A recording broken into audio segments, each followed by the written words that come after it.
இயேசுவின் நாமத்தினாலே உங்களுக்கு என் அன்பின் வாழ்த்துக்கள். யோபு 29வது அதிகாரம் 3வது வசனத்தை நாம் தியானிக்கலாம். அப்பொழுது அவர் தீபம் என் தலையின் மேல் பிரகாசித்தது, அவர் அருளின வெளிச்சத்தினால் இருளை கடந்து போனேன். உங்கள் எல்லாருக்கும் யோபுவை தெரியும். யோபுவினுடைய வாழ்க்கை எல்லாவற்றையும் வைத்திருந்து ஒரே நாளில் எல்லாவற்றையும் இழந்து போன ஒரு வாழ்க்கை, பாடுகள் நிறைந்த வாழ்க்கை என்று சொல்லலாம், கண்ணீரின் வாழ்க்கை என்று சொல்லலாம். நாம் அநேக முறை கேள்விப்பட்டது உண்டு.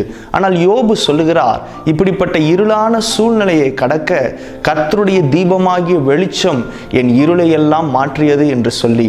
இன்றும் நம்முடைய வாழ்க்கையில அநேக நேரம் நம்ம பாடுகளை கடந்து வருகிறோம் இல்லை? வெளியே சொல்ல முடியாத பிரச்சனைகள், பாடுகள், கண்ணீரின் நாட்களை நம்ம பார்க்கிறது உண்டு. இப்படிப்பட்ட சூழ்நிலைகளில் கர்த்தர் நமக்கு கற்றுக் கொடுக்கிற காரியம் என்ன தெரியுமா?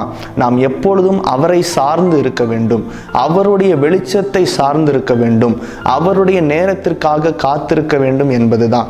மனிதர்களாகிய நமக்கு பலவீனங்கள் இருப்பது சகஜம்தான். நம்முடைய பாடுகள் வரும் பொழுது மற்ற மனிதர்களை நம்புவது, நம்முடைய தொழிலை நம்புவது, நம்முடைய பலனை நம்புவது என்று நாம் இருப்போமானால் நம்மால் வெளிச்சத்தை பார்க்க முடியாது.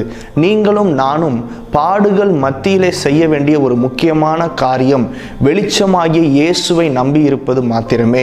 என்னுடைய பலன் அல்ல, என்னுடைய பணம் அல்ல, என்னுடைய மனிதர் அல்ல, என்னுடைய ஞானம் அல்ல. கர்த்தாவே, உம்முடைய ஞானம், உம்முடைய வெளிச்சம், உம்முடைய பலன் என்னை தாங்க வேண்டும் என்று சொல்லி நீங்கள் காத்திருப்பீர்களானால் உங்கள் பாடுகளை கர்த்தரால் மாற்ற முடியும்.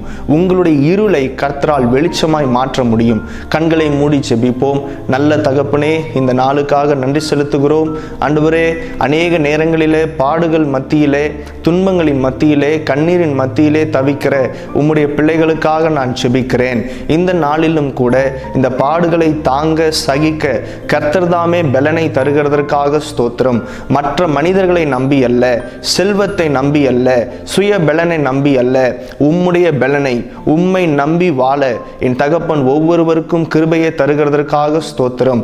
சீக்கிரத்திலே ஒவ்வொருடைய இருளையும் மாற்றி வெளிச்சத்தின் பாதையிலே நீங்க நடத்த போகிறதற்காக நன்றி. காத்துக்கொள்ளும், பலப்படுத்தும். இயேசுவின் நாமத்தில் பிதாவே, ஆமேன், ஆமேன்.